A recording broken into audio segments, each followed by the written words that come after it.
And in town for some shows this month, the founder of Open Motion Studio, Matt Davis. Welcome to the show. Thanks. Yes, Jackson native Matt Davis. And Matt, we got to talk a little bit about your history in Jackson. You were born and raised here. I was born and raised here, and in my early 30s, I came back and I opened up a theater space called the Bontton Room. The Bontton Room. Yes, and that's out on Wildwood. Yes, it's I think it's Mariano's now. Mencinos. Yes, Mencinos. Lovely. I mean, it's beautiful. Yeah, I went in for a sandwich. It's delicious. Yeah. So we had a really good time there. But so we kind of curated an environment to develop new works and to bring cabaret to the space. And then we took really big giant musicals and pared them down and showed people kind of that they could be done in a minimalistic way. I think a lot of people will remember those the Christmas cabaret shows you did. And that was the part of our initial connection with the Michigan Theater. Was they got so big that the Bontton Room couldn't hold them. So then we moved to the Michigan Theater to perform the Christmas cabarets. And I think probably the last 4 or 5 years of them. Yep. That they happened there. So yeah. And I think they were like presented on a sporadic basis here and there. Yep. And now you're bringing the whole gang back. That's the goal. So when Steve and I are talking, when the theater itself has a $6.3 million renovation, and it's so stunningly beautiful in there, and there are all these new developments, it felt to me like maybe developing a season that could really utilize the space and get people in there to see a little theater. I know people are going for all of the other wonderful events that are in there, including the films, but to really curate a season that speaks to the Jackson audience and also speaks to film. So a lot of the work that I'll be thinking about developing there will be theatrical work that kind of has an essence in it was either developed from film or there were successful films made out of the theatrical performance. So, and you went away. You followed his career, Steve. He went away and got a doctorate and became a director. But you've been acting. You've produced. You've done musicals, you've done Shakespeare. Yeah. It's really a full gamut of... Thanks. Yeah, most recently I'm at the University of Alabama. I brought this just to show it, just to put it on. Oh yeah, Tuscaloosa. Yeah, in Tuscaloosa. We have some, what's those cheerleader girls that are Tuscaloosa? Are you talking about like the sorority girls? No, the cheerleaders. Sophie Causey from Jackson. Do you know her? No, I don't. But it's a big campus. Yeah. Well, it's like 50,000 people. Yeah, 50,000 people, right? Yeah. But yeah, so I'm the head of directing. You should look her up when you get back there. She graduated. Okay. Yeah. Is she married? Do you know Sophie? I'll check her out. I didn't follow that. I don't follow the cheerleading events. Okay. Yeah. I know they're out there. I don't really follow the football. But it's a famous campus and famous cheerleading troupe. Okay. All right. So you've got two sets of shows coming up. Yes. Okay. Let's talk about both of them. All right. So on July 11th and 12th, the crew is getting back together, basically. So Lori Pelham and Carrie Manders and Cher Zuck and myself are going to be presenting Old Friends. And it is because we're old friends. The majority of us have been performing together for over 30 years. Cher joined us a little bit later. But we've been presenting theatrical pieces and cabarets together for ages. So that's why we went with that title. But the reason that we chose to focus in on Stephen Sondheim and Stephen Schwartz is because they were both mentored by Oscar Hammerstein. And the second show that we'll be doing at the Michigan Theater, July 24th to the 27th, will be A Grand Night for Singing, and that is a celebration of all of Rodgers and Hammerstein's greatest musicals, and everybody knows them, right?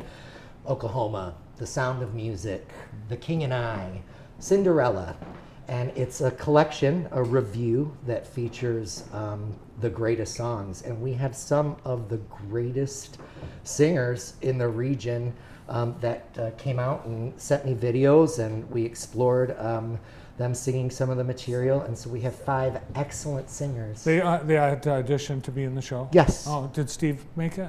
Yeah, Steve No, didn't I audition, but Brian did. Oh, Brian's great. Yeah, yeah. So Brian's going to be in the show, and he's. By the way, Steve, welcome back from Great Britain. Thank you. It was a great trip. I just want to add one thing, that how lucky we are to have Matt and his expertise to sort of guide us in this direction that we were embracing before he came. We were starting to, but his level of expertise allowed us to push forward and even schedule out 2026. Without Matt, we would have been sort of, creeping around in the dark. Well, I think I take you for granted. I've known Matt. I took Matt's senior pictures. That's true. Oh, okay. Yeah. So I've That's known true. him for a few years. That's right.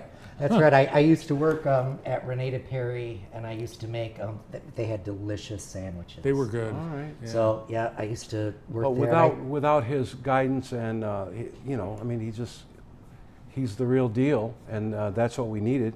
And he had ties there from his older brother, who virtually saved the theater from destruction, along with other people, of course. But George was very important. So it's a perfect match, and we're really lucky. I'm really excited. Thank you for that. I'm really excited about it. Yeah, I am too. I want to go to both events.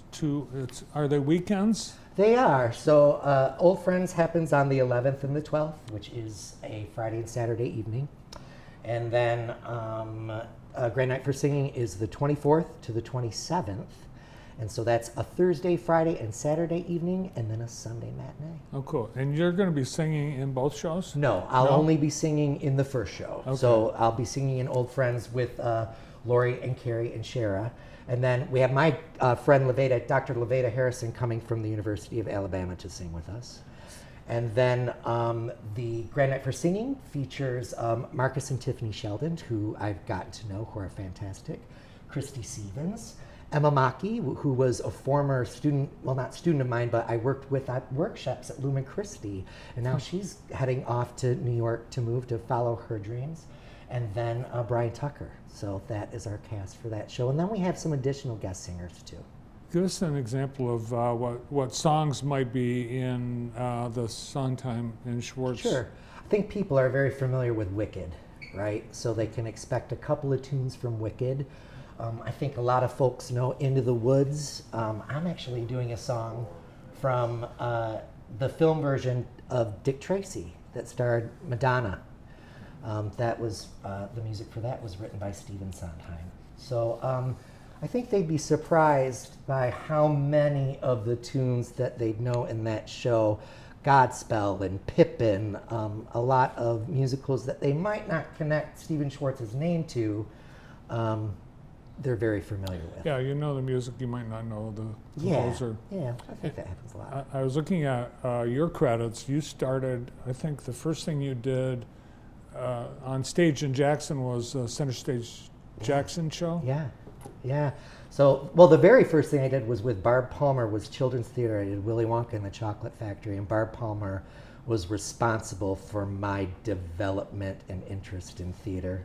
And then I sang with Monty Long, and then after that, I'm trying to think of the first thing I did, but one of the first things I did was played Seymour in Little Shop of Horrors when I was about 17, and Monty was playing the role too, and one night Monty couldn't be there, and I had to kiss Lori Pelham. I didn't have to. I was lucky enough to kiss Lori Pelham, who was playing Audrey, but it was very strange because 3 months earlier before that, she had played my mom in a show 3 months before that. And Lori's going to be in the show. Yeah, and Lori's in the show. We have stayed friends for... You should reenact your kiss. We should. Yeah. We have before. We'll do it again. All right.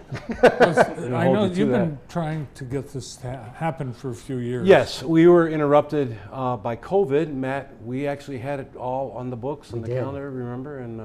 And 7 out of our 12 cast members came down with COVID. Wow. So, and we've always had a commitment to, the local people. And that's what I like, it's great that we have local people doing this. And they're bringing the heat. It's not going to be like, oh, well, who saw this in New York? Okay, so what? Yeah. What's New York mean? Well, anyone that remembers the cabaret shows at Bontton Room or at the Absolutely. Michigan Theater, they'll be there because they were awesome. It was Yeah. really It awesome. was fun. We had a lot of fun. And they were fun. There's Yeah. some audience Yeah, we do audience yeah. interaction. We yuck it up. You know, there's serious songs, but we also have fun. We have an in memoriam tribute.